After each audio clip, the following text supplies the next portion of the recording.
दोस्तों, कैसे हैं आप सब। आशा करता हूँ कि आप ठीक होंगे। आज का जो मेरा वीडियो रहने वाला है, जनरली हम पढ़ेंगे एमसीक्यू टाइप क्वेश्चन, ठीक है।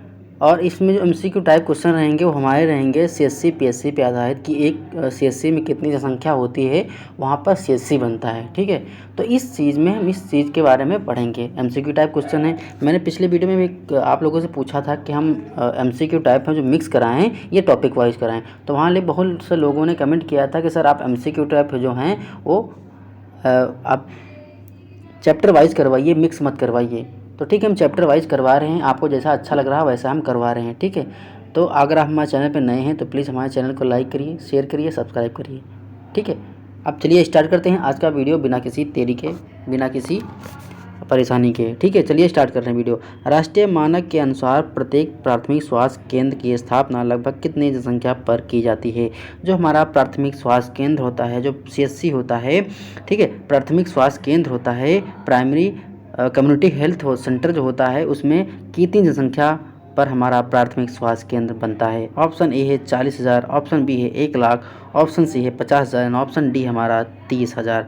देखो, जो प्राथमिक स्वास्थ्य केंद्र होता है, जहाँ पर जनसंख्या हमारी 30,000 के करीब होती है, वहाँ पर प्राथमिक स्वास्थ्य केंद्र का निर्माण होता है। और यही बात जब हमारी जनजातीय और पहाड़ी क्षेत्रों में होती है, जहाँ पर जनजातीय और पहाड़ी क्षेत्र होता है, वहाँ पर जनसंख्या हमारी जब 20,000 होती है तो वहाँ पर प्राथमिक स्वास्थ्य केंद्र बनता है, ठीक है। तो पर इस क्वेश्चन के अनुसार हमारा आंसर नंबर डी सही हो जाएगा, 30,000। कहीं पर आपको क्वेश्चन ये मिल सकता है कि जो जनजातीय क्षेत्र होता है, जो पहाड़ी क्षेत्र होता है, वहाँ पर जनसंख्या कितनी होनी चाहिए प्राथमिक स्वास्थ्य केंद्र के लिए। तो वहाँ पर जनसंख्या जो हमारी होती है वो 20,000 के करीब होती है। कितनी होती है? 20,000 के करीब होती है।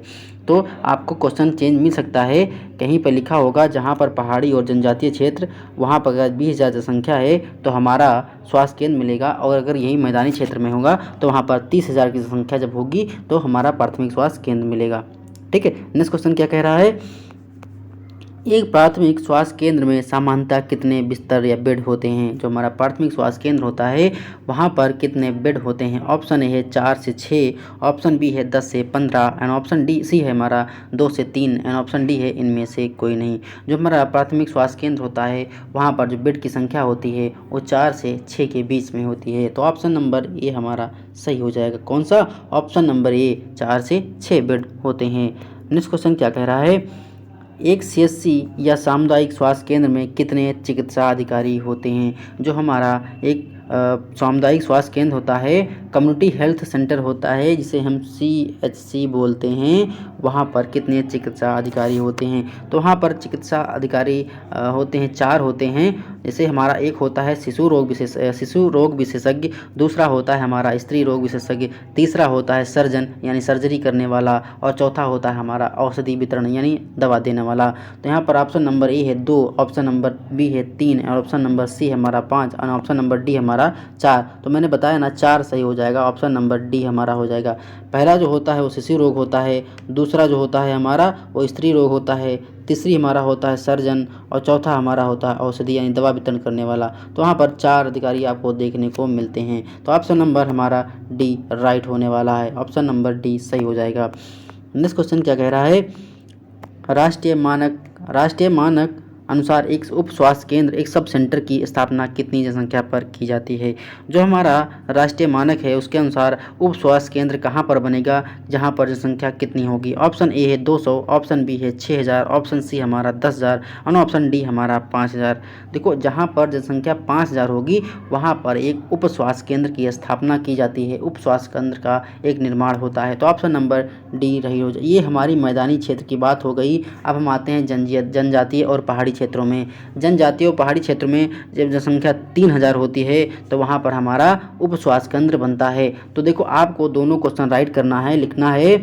एक, जब जनजातीय क्षेत्र होगा तो वहाँ पर 3,000 जनसंख्या जब होगी तो हमारा प्राइमरी उप स्वास्थ्य केंद्र बनता है, और अगर जनसंख्या 5,000 हो गई तो वहाँ पर हमारा जो वहाँ पर मैदानी क्षेत्र होगा, अगर वहाँ जनसंख्या 5,000 है तो हमारा उप स्वास्थ्य केंद्र बनेगा। अगर जनसंख्या हमारी जनजातीय या पहाड़ी क्षेत्र में है, जहाँ पर जनसंख्या हमारी अगर 3,000 है तो वहाँ पर हम उप स्वास्थ्य केंद्र का स्थापना करेंगे, ठीक है। पहाड़ी क्षेत्रों में 3,000 और हमारा मैदानी क्षेत्रों में 5,000 है उप स्वास्थ्य केंद्र के लिए स्थापना करने के लिए जनसंख्या वितरण का दिया गया है।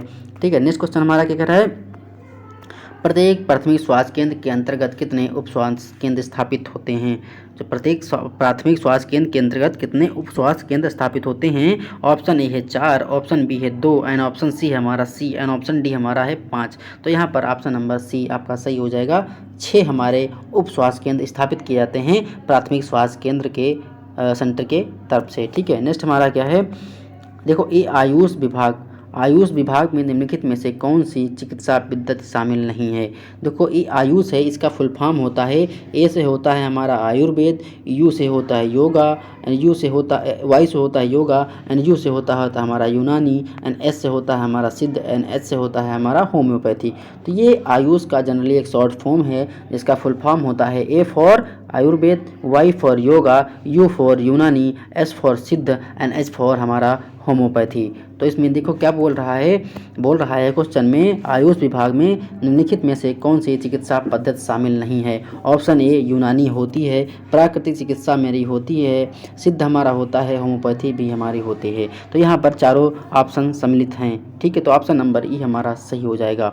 नेक्स्ट क्वेश्चन की ओर चल रहे हैं। नेक्स्ट क्वेश्चन हमारा क्या कह रहा है, हमारे देश में ग्रामीण स्वास्थ्य सेवाएं निम्नलिखित में से किस सिस्टम पर आधारित हैं। जो हमारे देश में ग्रामीण स्वास्थ्य सेवा है वो किस स्तर पर आधारित है, किस सिस्टम पर आधारित है। ऑप्शन नंबर ए है चतुर्स्तरीय, ऑप्शन नंबर बी है द्विस्तरीय सिस्टम, एंड ऑप्शन सी हमारा त्रिस्तरीय सिस्टम, एंड ऑप्शन डी इनमें से कोई नहीं। तो ऑप्शन ई इसमें हो जाएगा हमारी त्रिस्तरीय सिस्टम होता है। हमारी ग्रामीण स्वास्थ्य सेवाओं का जो सिस्टम है वो हमारा त्रिस्तर सिस्टम होता है। और ये सिस्टम कब से लागू होता है, तो आप लिख लीजिए कि हमारा त्रिस्तरीय सिस्टम 1977 ईस्वी से लागू है। कितना, 1977 ईस्वी से हमारे भारत देश में ग्रामीण क्षेत्रों में जो ग्रामीण स्वास्थ्य सेवाएं होती हैं उसमें त्रिस्तरीय सिस्टम लागू है 1977 ईस्वी से। तो ये भी आपको क्वेश्चन कहीं मिल सकता है कि हमारे देश में ग्रामीण स्वास्थ्य सेवाओं की जो सिस्टम त्रिस्तरीय है वो कब से लागू हुआ। तो कब से लागू हुआ, 1977 ईस्वी से।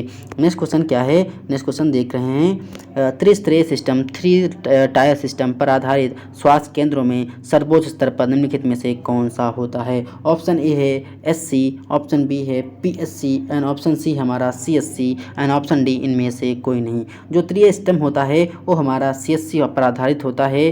केंद्रीय जो सर्वोच्च होता है उसमें CSC होता है कम्युनिटी हेल्थ सेंटर, इसमें हो जाएगा option number C community health centre. PSC होता है प्राइमरी हेल्थ सेंटर, SC का कोई मतलब नहीं, डी इनमें से कोई नहीं। तो ऑप्शन नंबर हमारा सी सही हो जाएगा। चलते हैं नेक्स्ट क्वेश्चन की ओर। नेक्स्ट क्वेश्चन क्या कह रहा है, एक सामुदायिक स्वास्थ्य केंद्र की स्थापना लगभग कितनी जनसंख्या पर की जाती है। एक सामुदायिक कम्युनिटी हेल्थ सेंटर की स्थापना लगभग कितनी जनसंख्या पर की जाती है। ये CSC का फुल फॉर्म है, कम्युनिटी स्वास्थ्य हेल्थ सेंटर, सामुदायिक स्वास्थ्य केंद्र की स्थापना लगभग कितनी जनसंख्या पर की जाती है। ऑप्शन ए है हमारा 1 लाख पर, ऑप्शन बी है 50,000 पर, ऑप्शन सी है हमारा 40,000 पर, ऑप्शन डी 1,20,000 पर। जो हमारी कम्युनिटी हेल्थ सेंटर होता है, सामुदायिक स्वास्थ्य केंद्र होता है, जब जनसंख्या कहीं पर 1,20,000 हो जाएगी तो वहाँ पर हमारा सामुदायिक स्वास्थ्य केंद्र बनता है। ये आपको बड़े बड़े शहरों में सामुदायिक स्वास्थ्य केंद्र देखने को मिलेगा, CSC देखने को मिलेंगी। जैसे लखनऊ हो गया, कानपुर हो गया, आगरा हो गया, वहाँ जनसंख्या बहुत ज़्यादा होती है तो वहाँ पर आपको सामुदायिक स्वास्थ्य केंद्र देखने को मिलेगा। लेकिन ग्रामीण क्षेत्रों में ये नहीं मिलता है, वहाँ पर आंगनबाड़ी होती हैं, वहाँ PSC होती हैं, वहाँ पर इस तरह की केंद्र देखने को मिलेंगे। लेकिन बड़े बड़े शहरों में सामुदायिक स्वास्थ्य केंद्र की स्थापना होती है जहाँ पर जनसंख्या 1,20,000 होती है। ये तो हो गई हमारी मैदानी क्षेत्र को, लेकिन हम बात करेंगे जनजातीय क्षेत्र और पहाड़ी क्षेत्रों में। जब जनजातीय और पहाड़ी क्षेत्रों में जब जनसंख्या 80,000 होती है तो वहाँ पर हमारा सामुदायिक स्वास्थ्य केंद्र बनता है। ठीक है, तो आप मान के चलिए, ये आप कॉपी पेन उठाकर नोट डाउन कर लीजिए कि कहाँ पर जनसंख्या कितनी होनी चाहिए, तो वहाँ पर हमारा सामुदायिक स्वास्थ्य केंद्र बनेगा। ठीक है, जब हमारी जनसंख्या 80,000 होगी, ये कहाँ पर होगी, जब पहाड़ी जनजातीय क्षेत्र, कहने मतलब जो उत्तराखंड वाला क्षेत्र है या सिक्किम वाला जो पहाड़ी क्षेत्र है या हमारा नेपाल के बॉर्डर में लगता हुआ सिक्किम का क्षेत्र है, अगर वहाँ जनसंख्या हमारी पहाड़ी और जनजातीय है और वहाँ पर जनसंख्या अगर हमारी 80,000 है, ठीक है 80,000 है, तो वहाँ पर हमारा स्वास्थ्य केंद्र बनेगा। और अगर ये जनसंख्या 1,20,000 मैदानी क्षेत्रों में हो गई तो वहाँ पर हमारा प्राथमिक सामुदायिक स्वास्थ्य केंद्र बनेगा। ठीक है, 80,000 पे 80,000 पे जनजातीय और पहाड़ी क्षेत्र, और 1,20,000 पे हमारा मैदानी क्षेत्र, यानी से लखनऊ हो गया, आगरा हो गया, ये क्या है हमारे मैदानी क्षेत्र हैं। ठीक है, तो 1,20,000 मैदानी क्षेत्र और 80,000 हमारा जनजातीय और पहाड़ी क्षेत्रों में जहाँ पर जनसंख्या होगी वहाँ पर हमारा सामुदायिक स्वास्थ्य केंद्र CSC बनेगा। नेक्स्ट क्वेश्चन क्या कह रहा है? नेक्स्ट क्वेश्चन है चिकित्सा पर्वतीय क्षेत्रों में एक सामुदायिक स्वास्थ्य केंद्र की कितनी संख्या को सुविधा प्रदान करता है। यहाँ पे देखो स्पेसिफाई कर दिया पर्वतीय क्षेत्र। मैंने भी लास्ट क्वेश्चन में, प्रीवियस क्वेश्चन में ये पढ़ा है पर्वतीय क्षेत्र, वहाँ पर 80 आँख बांध करके मार देना है, 80,000 आँख बंद करके आपको मार देना है 80,000। कितना? 80,000। तो इस क्वेश्चन का आंसर हमारा हो जाएगा 80,000। देखो क्वेश्चन पूछ लिया पर्वतीय क्षेत्रों में कितना, अब देखो यहाँ पर ऑप्शन आपको 80,000 देखने को राइट आंसर मिलेगा। नेक्स्ट क्वेश्चन हमारा क्या कह रहा है? अस्पतालों के लिए प्रतिदिन प्रति व्यक्ति पानी की आवश्यकता होती है। यहाँ पर अस्पतालों के लिए प्रतिदिन प्रति व्यक्ति पानी की आवश्यकता पूछा है कि अगर हमारा 100 बेड का अस्पताल है और वहाँ पर अगर एक मरीज है उसको प्रति व्यक्ति, यहाँ पे प्रति लग गया है, प्रति व्यक्ति पानी की कितनी आवश्यकता होती है। आप अपने घर में हिली लीजिए, अगर आपके घर में 5 लोग रहते हैं, ठीक है 5 लोग रहते हैं, तो आपके घर पर अगर 2,000 लीटर का टंकी रखा है तो वहाँ पर देखो एक दिन में 2,000 लीटर खपत हो जाती है। तो हिसाब से 5 को 20 लगभग 400 लीटर एक व्यक्ति के ऊपर लगभग 400 लीटर पानी की खपत आई। तो यहाँ पर कहा गया है प्रति व्यक्ति कितनी पानी की आवश्यकता होती है एक व्यक्ति को। ठीक है, तो लगभग होगी हमारे 300 से 500 लीटर के बीच में। आपने घर में, अगर आपके घर में 5 लोग रह रहे हैं, आपके घर पर 2,000 लीटर का एक टंकी रखा है, तो आप मान के चलिए देखो एक दिन भर में वो ख़त्म हो जाता है। ठीक है, कितने? नहाने में, खाने में, खाना बनाने में, बर्तन धुलने में, कपड़ा धुलने में, सबको मिलाकर कितना 2,000 लीटर पानी खपत हो गया अगर आपके घर में 5 लोगों की सदस्य हैं, 5 लोग मेंबर हैं। ठीक है, देखो आपने ये तो ऑब्जर्व किया होगा कि आपके घर में 2,000 लीटर का पानी टंकी रखा है और आपके घर में 5 लोग हैं, तो दिन भर में पानी ख़त्म हो जाता है। तो एक व्यक्ति के ऊपर लगभग 500 या 400 लीटर पानी का खपत होता है। तो यहीं पर आप कहा गया प्रति व्यक्ति कितनी पानी की आवश्यकता होती है। ऑप्शन नंबर है 100 से 150 लीटर, ऑप्शन नंबर बी है 150 से 200 लीटर, एंड ऑप्शन सी है 200 से 250 लीटर, एंड ऑप्शन डी हमारा 300 से 500 लीटर। तो मैंने बताया ना 300 से 500 लीटर अपना प्रति व्यक्ति खर्चा कर देता है। आम भाषा में समझ लीजिए आप दिन भर में कितना पानी खर्च करते हैं। लगभग 300 से 500 लीटर नहाने में, कपड़ा धुलने में, बर्तन बनाने, खाना बनाने में, ठीक है, बाथरूम जाने में, सब में कुल मिलाकर 300 से 500 लीटर पानी आप खर्चा कर डालते हैं दिन भर में। ठीक है, तो इसका आंसर नंबर हमारा डी राइट होने वाला है। ठीक है, नेक्स्ट क्वेश्चन क्या कह रहा है? पर्वतीय क्षेत्रों में प्राथमिक जनसंख्या, पर्वतीय क्षेत्रों में एक प्राथमिक स्वास्थ्य केंद्र कितनी जनसंख्या को सुविधा प्रदान करता है। तो पर्वतीय क्षेत्र होता है, वहाँ जो प्राइमरी हेल्थ सेंटर होता है कितनी जनसंख्या को हमारा APSC होता है कितनी सुविधा प्रदान करता है। ऑप्शन ए है 2,000, नहीं ऑप्शन ए है 20,000, ऑप्शन बी है हमारा 25,000, ऑप्शन सी हमारा 30,000, एंड ऑप्शन डी हमारा 40,000। तो जो पर्वतीय क्षेत्र होते हैं वहाँ पर हमारा 20,000 जो जनसंख्या होती है उसको सेवाएं प्रदान करता है। कितनी? 20,000 पे प्रदान करता है।